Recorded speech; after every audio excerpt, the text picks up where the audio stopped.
All right, just real quickly for those that may not have attended these in the past, there's several ways that we track bills. Anybody that was on the session at 9 o'clock with Jeff Littlejohn on the environmental issues, he was using the House's website to show the bills. I have my own report that we'll put up here in just a second, but I wanted to quickly show everyone the Senate website, which is the one I use. If you ever want to, look up a bill, if somebody tells you about a bill or something like that you're interested in, you can always ask us, but you can go to this website, just flsenate.gov. This is the page that will come up, and right up here near the top is you type in a bill number there. You can also just click the go button, if you could do that, Laura. And on this page right here, you see where it says Session 2024 Chamber Senate. Laura, if you click on that.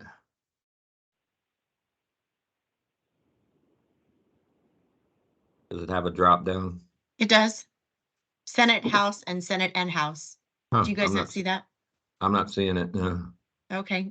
It's on my screen. Okay. Well, Sorry, folks, if you click on that one right there, I'm not going to stay on this page very long. If you click on that one right there, there's an option for Senate and House, so you can see every bill that's out there. So you can either go by number there at the top, or you can look up, the whole list. And there you go, Laura. So you can see there's about 19 pages of bills so far. They're tied up in bill drafting, so that's going to be, it's still going to take a little while for some of them. Laura, if you can go back to that home page real quick and scroll down, or I tell you what, just pick a bill number, type in 149. Hey, Alan, John Johnson, I'm on. Hey, John. Nah, that didn't get it, Laura, because you're in the 2021 B session. There you go. Oh, geez. Sorry, guys.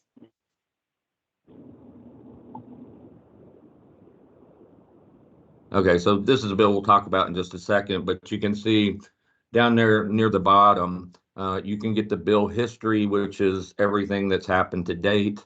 Any bills that are related, that's where you find your companion bills and bills with similar subjects. You can get the text of the bill, and as we move along, there will be amendments, and staff will do analysis of the bills, and you can look up vote histories and all that kind of stuff. So I just wanted everybody to kind of see that, and that's where my information comes from. The House, if anybody likes the House better, it's just a matter of preference. That's myfloridahouse.gov, and you can get the same information there. So go ahead and put the report up, Laura. Okay, one moment, please. There was also a system called Lobby Tools. I know, John, you guys use that at your office that tracks this stuff as well. So we do.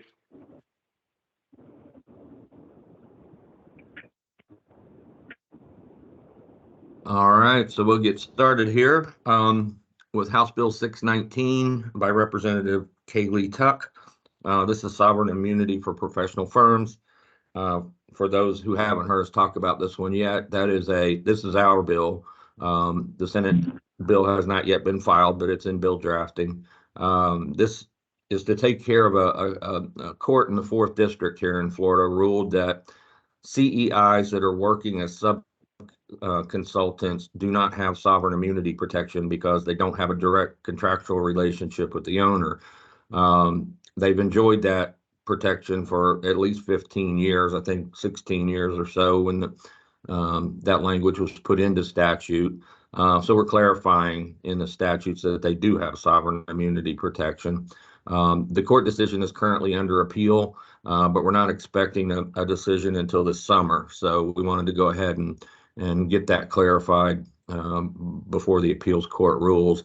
They may rule and overturn the original ruling, which would be great, but we don't want to take that risk. So we'll be seeing, the Senate bill soon, I'm sure. John, I don't know if you have any intel on that. Yeah, I'm not sure what the delay has been with Senator Bradley, but my team has been checking in with her team. They have everything they need, so I don't anticipate an issue there. I will let folks know that we did meet with the civil justice staff yesterday. Went very well. They don't have any concerns. And I talked to Will Robinson, Representative Will Robinson, who's the chair of that committee. He said, I support that bill. So I'm anticipating an early hearing in the House on that. So that's good news. We just got to, again, get it squared away in the Senate and get them to push file. Good. All right, so feel free, folks, to jump in and ask questions as we go along. If nobody has any questions on that, we'll continue. If you do, just jump in. Okay, Laura, we'll move on to the next two bills. You've got the House bill and the Senate companion dealing with continuing contracts. This is really a two-part bill. The first part is under continuing contracts. It would raise the threshold for construction to $10 million from the current $4 million. And basically the argument there is just, you can't do much for $4 million anymore. So CLGR voted last week that we could support that. And so we will. But then the second part of this bill deals with, it's very specific to geotechs and material testing, that when FDOT has a continuing contract for those services, they must have at least 3 firms, no more than 5, and that the work would be distributed on a rotational and equitable basis, which is problematic. So all the geotechs that have weighed in on that issue over the last week or two have been against it. So on Friday last week, CLGR voted to oppose that part of the bill.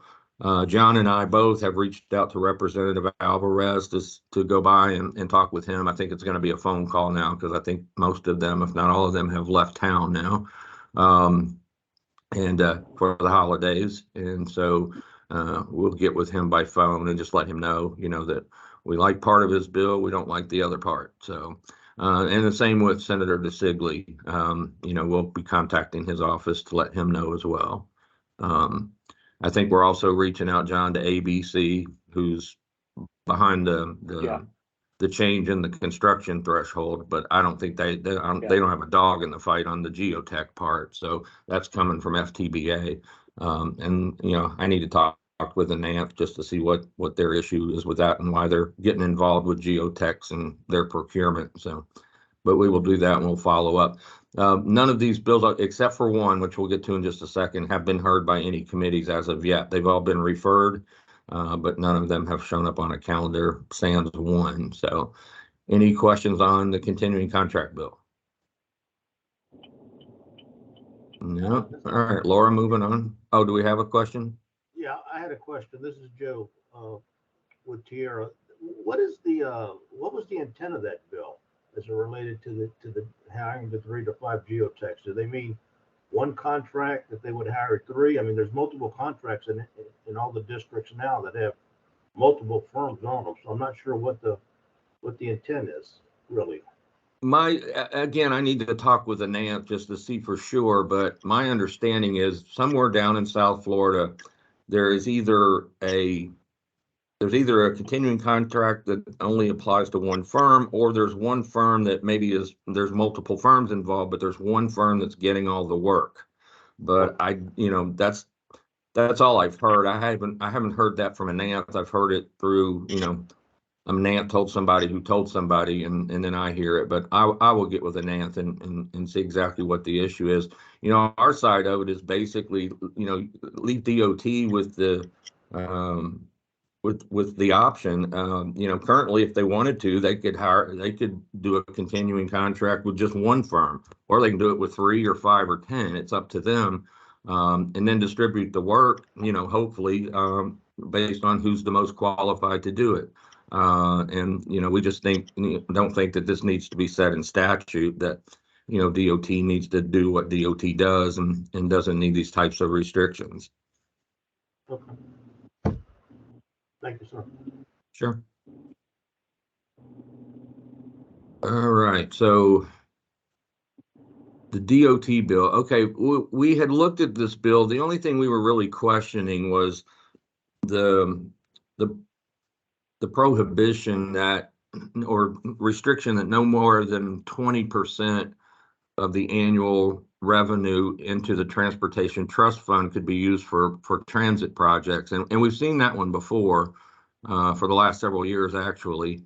The rest of the bill, when I had the transportation committee leaders look at it, they didn't have any issues with it. But a question has popped up this week about some language that's in that bill, in Hooper's bill, Senate Bill 266, starts about line 386 in the bill and goes to like line 519, and it's dealing with limitations on liability.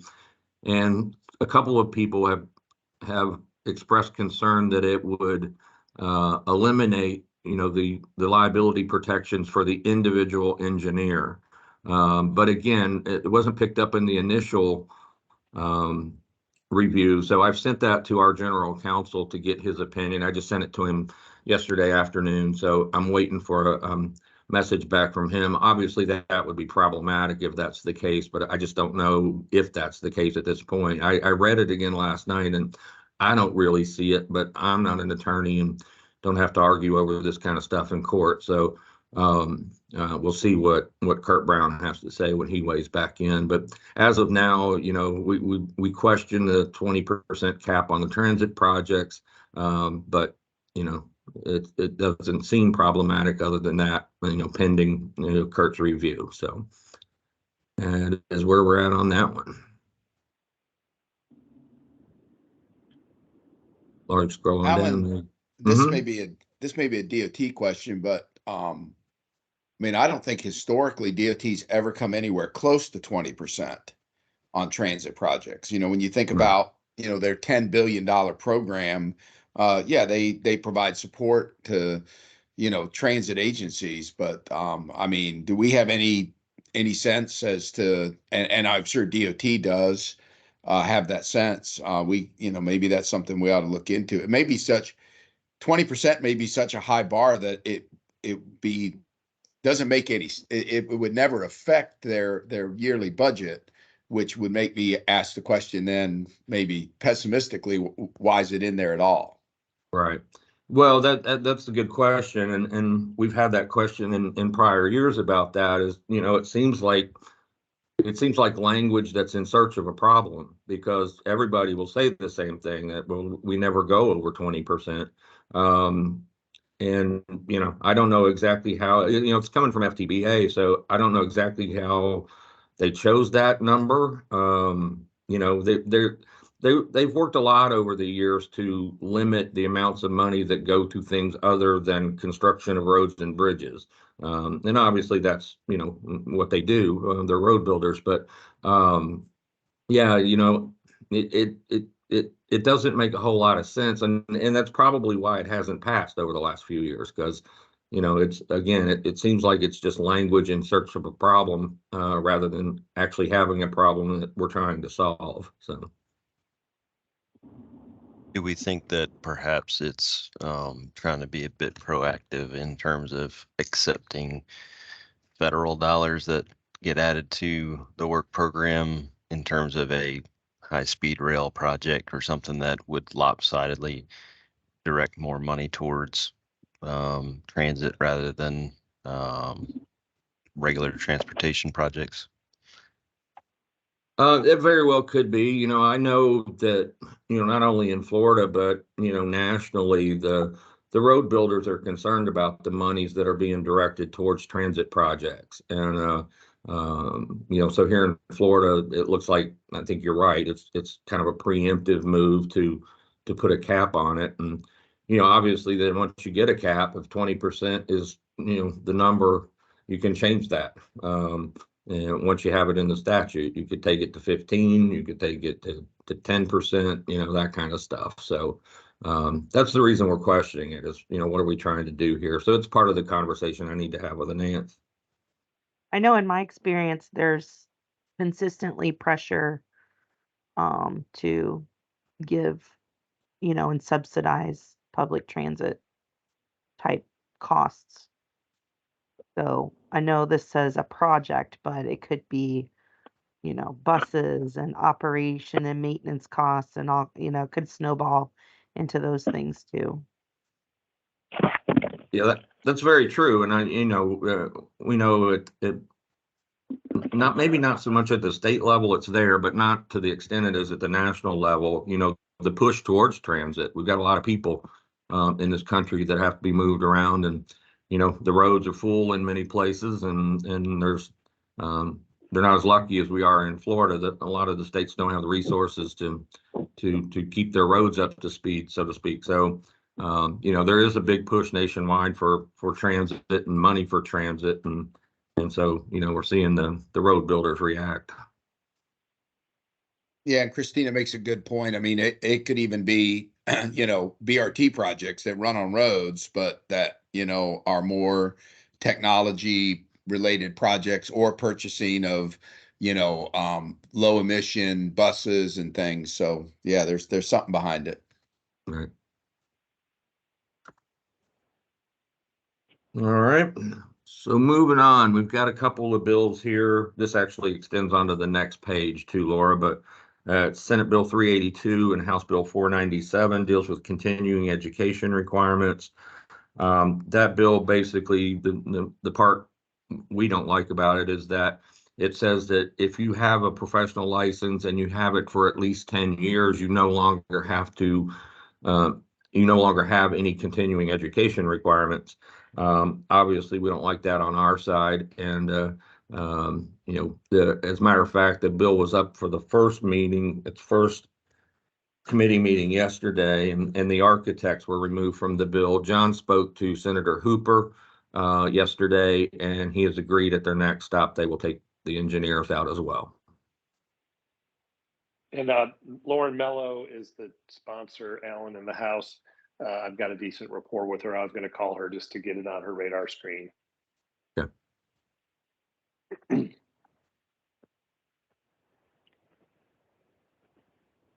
And then alternative mobility funding systems. That's a bill. CLGR hasn't weighed in on that yet.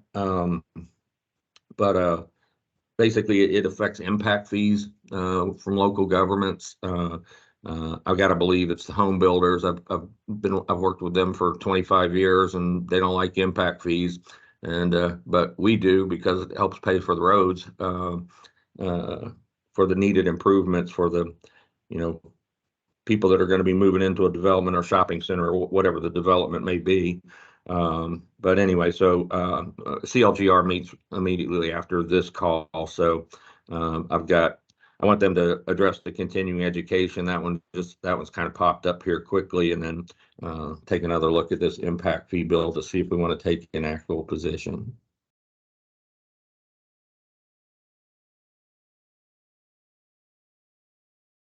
And then the final two I have on the report, and for those that might be new, as we go through these each week, and we'll do the next one, at the end of the first week of session, which is the end of the second week of January.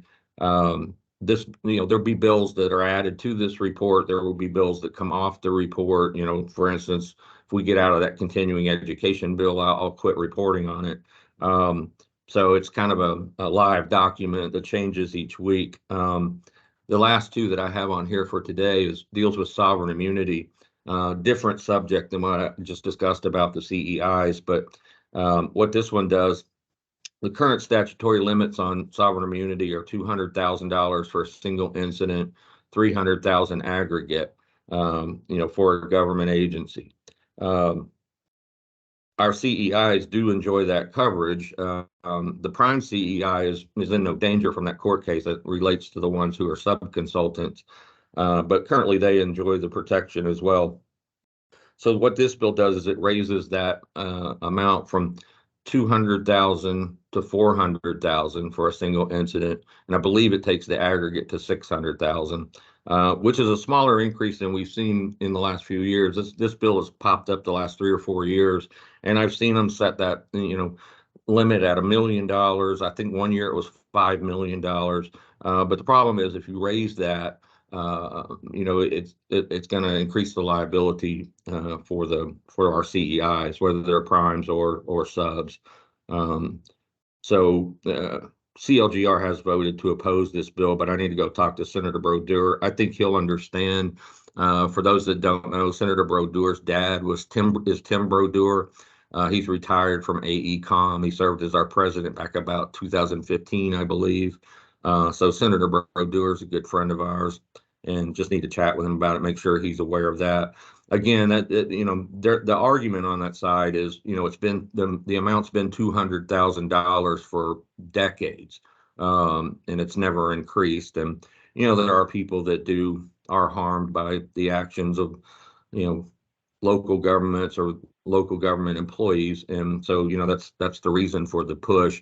And I think most of the time they just don't realize that for not just our CEIs, but anybody in any industry that works as an agent for the state, it automatically would increase their liability as well.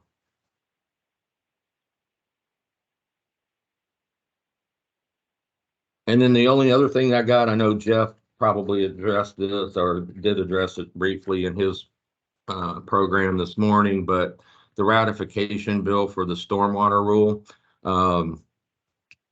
We still haven't seen a bill, but we did get information this week that the Senate president is saying the Senate's going to pass it as it is. So far, our organization hasn't taken a position on it. We've been working with DEP trying to get some fixes, and so far we've taken neither an oppose or a support position. That may change in the coming weeks, but she also has indicated that she would entertain some changes to it via separate legislation, but they want to ratify the proposed rule, or actually it's kind of like a current rule. It just hasn't been ratified yet. They want to do that as is.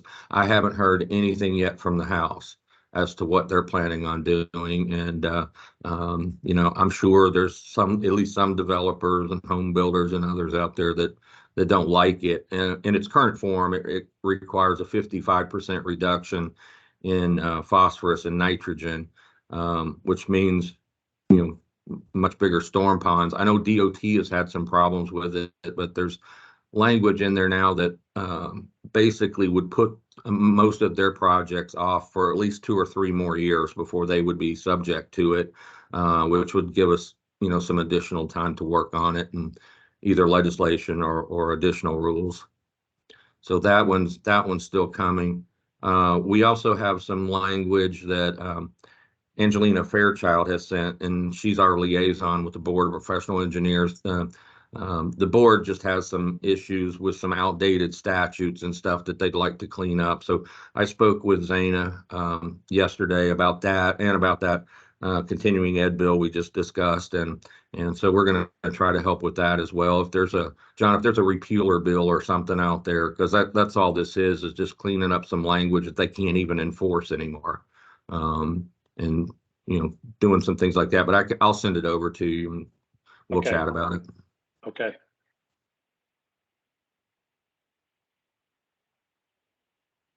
And that's about all I have for this one. John, you want to just real quick, just kind of give an overview of, what you're seeing for the session in general? Doesn't have to be specific to us, but just some of the big issues. And, we got big personalities over there, so it's always fun. Yeah, I mean, obviously, all of we're starting early this year. It's January 7th or 8th, I think. So we have an early start.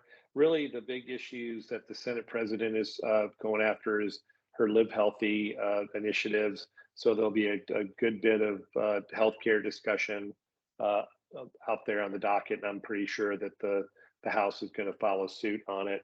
The House has got their big priority is, I know that they passed a big overarching kind of school choice education savings account bill last year. So they're going to spend a good bit of time cleaning that up, streamlining some of the processes. They implemented it very quickly. But honestly, I think the budget's going to take up a lot of time, energy, and effort. I don't think you're going to see as many member projects funded as you did last year. And then I think the wild card is, what does the governor, what does he do or not do as it relates to session starting?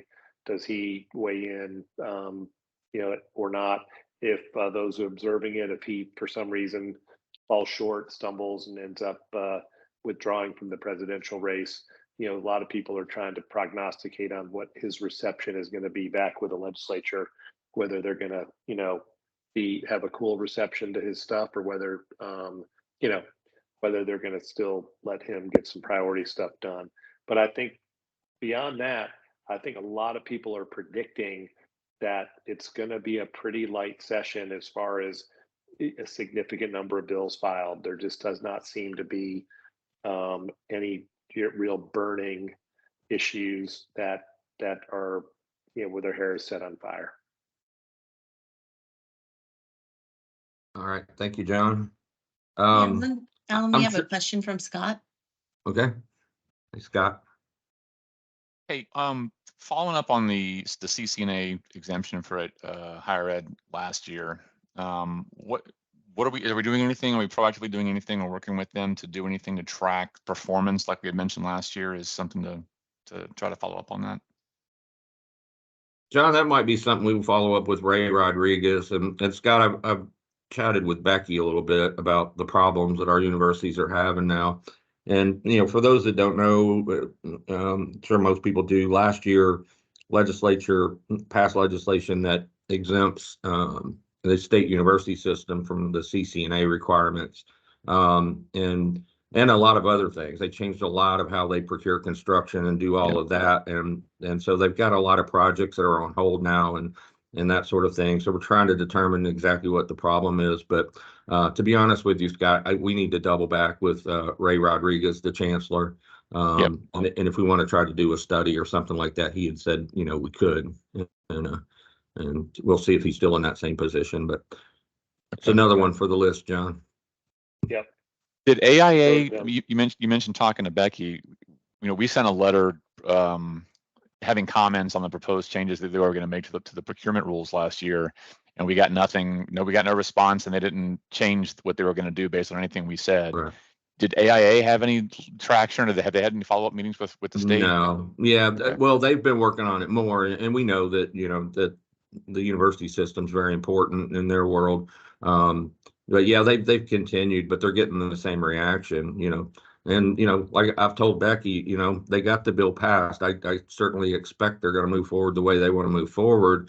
And no offense to our folks that do work for them, but I hope they mess it up as bad as they can mess it up. And you've heard me say that, Scott. And so far they seem to be doing it. And if they do, then that'll give us the opportunity to go back and change it back and say, basically say, we told you so. You should have listened to us. And looking at the rules that they amended, I mean, if you dig into it, it's much more cloudy and doesn't make any more. It makes less sense now than it did before they touched it. So right. I think that's the direction it's going to go, Alan. It's just going to be more confusion and turmoil than it was before. Right. All right. Thanks. Well, now, since you mentioned the CCNA thing, though, I know a lot of people were worried that we would see the cities and the counties and come and trying to get exempted as well. And we're not seeing that, at least not at this point. And I don't think the legislature would have a lot of appetite for that. You've heard me say many times that the legislature did that last year, not because it was a good idea, but because of Ray Rodriguez's relationship with the House and Senate and being, Ron DeSantis's pick to be chancellor of the state university system. And it was an issue he had tried to do several times, once while he was in the House and then again when he was in the Senate. So, they did that for him, not because they thought it was a good idea. So I don't think, the local governments would have much of a chance if they did bring something forward. And then just a couple of other issues I'll mention before we go. We're not seeing anything now on the SURF side, at least in relation to the inspections. That seems to be holding very well. There's a lot of busy engineers out there doing inspections on condo buildings. They are still working on some of the reserve requirements and some of the financial issues that surround this, but so far we're not seeing any attempts to weaken or take out the inspection requirements. And then the final one is last year, one of the big bills that we fought was the universal licensing bill, which was really aimed at reducing worker shortages in several areas, including healthcare. And so this year, there is a bill that deals strictly with healthcare and making it easier for particularly nurses to come from other states and be licensed to work in Florida. But we're not part of that bill this year, John. I don't think we anticipate that we're going to be part of it. The Senate president was very clear when she spoke at our breakfast in Marco Island back at annual conference that she did not like that provision in there that included the engineers, and that she wasn't going to let that happen. So I think we're going to be fine in that arena as well. And I'm not sure he's doing some other issues that I think he's learned. He's breaking it down instead of doing. I think he's taken Alan Douglas's advice. Finally, he's not going after everything. He's going strategically after different professions. So we may not even see it in its form from last year. That remains to be seen. But I think we may not see it. Very good. So, do we have any questions? Doesn't appear that we do, Alan. All right, then. Laura, do you have anything? Just a quick reminder to everyone, if you have not registered for PE Days, today is the last day to do so. Please do that via our website. If you have any questions, let us know. And we'll pick these calls back up the first week of session. And you will be sending out a separate invite for that, right? That's correct. It'll be similar to what you received yesterday, an email from, I believe it's FES, that'll give you the links for the environmental and then general bill calls. Be sure to check out the website for the report and these videos, which will be posted later on today or early Monday. All right, very good. Anything else, John? No, sir. Thank you. All right, I'll give you 25 minutes of your day back. Take care, everybody. Have a great holiday. Everybody. Thanks, Alan. Have a great holiday, guys. Bye. Bye. Bye.